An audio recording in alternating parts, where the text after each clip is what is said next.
When I was 5 or 6, I asked my mother about religion.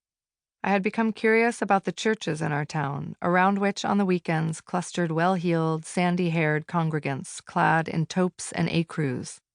"What is church?" I asked, and she answered that it was a place where people went to practice their religion. "What is religion?" I pressed. That drew a pause. "A lot of beautiful pictures and stories," she eventually said. "Some of them are very scary. People have been looking at them for a long, long time. They use them to make sense of the world." "Are the pictures and stories real?" I asked. "No," she said flatly, not missing a beat. A few years later, my mother shed her skin, leaving domesticity behind to go back to school and earn a graduate degree in art history. Something was stirring in her.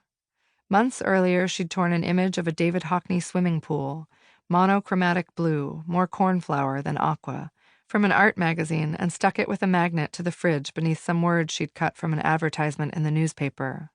Other worlds do exist. While she read or checked out books, my sisters and I played hushed games of hide-and-seek among the Rutgers library carols and went on group excursions to the hallway water fountain, dragging our Velcro sneakers along the carpet to make static electricity to administer little shocks. Mommy shot us a serious look if we were getting too noisy, and we fell in line, shushing one another. Sometimes at night after dinner, we were enlisted to quiz her for exams from a giant stack of index cards on which she'd written the names of painters on one side and paintings on the other in her pretty, efficient, semi-script handwriting. In my memory, the stack of index cards was as high as my knees, but it couldn't have actually been that tall. Some of the images in her textbooks were the same ones I knew she'd been talking about when we discussed religion. All those beautiful pictures and stories, angels and fire and breasts. My mother wrote her thesis about representations of women during westward expansion, and for half a year there were books scattered around the house or stacked on the dining room table depicting these embattled souls. Women's struggles and women's dreams were a theme in our home. There were 3 of us girls, ducklings toddling in a row, and our mother and her index cards, and we all wanted so much. In her master's thesis, plucked from a box during one of her post-divorce moves, my mother sought to grant interiority and depth to women who'd been painted out of their complexity, their humanity. The Hardy pioneer family was the primary civilizing agent at the center of the violent, racist doctrine of manifest destiny, but the women at the helm of these families were rendered by men without agency. Many were small and peripheral, specks of femininity, representing something without actually being anything. The frontier painters drew on Christian iconography, and my mother cataloged the female figures they painted as frontier Madonnas, happy nesters, and captives.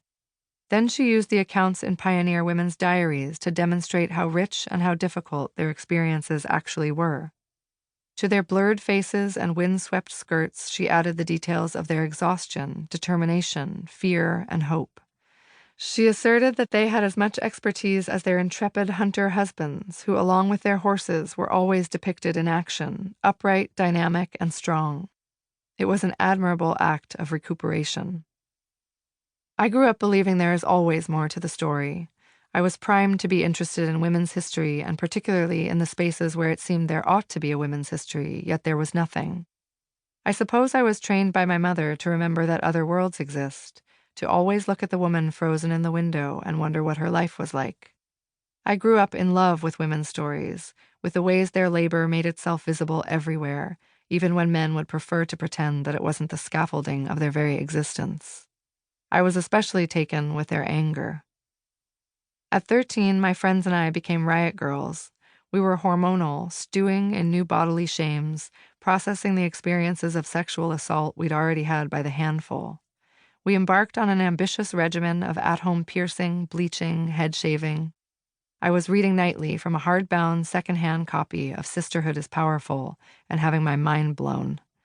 And then I ordered the first Bikini Kill LP from Kill Rockstars, and we listened to it on my parents' record player, draped on the den futon, and our lives changed forever.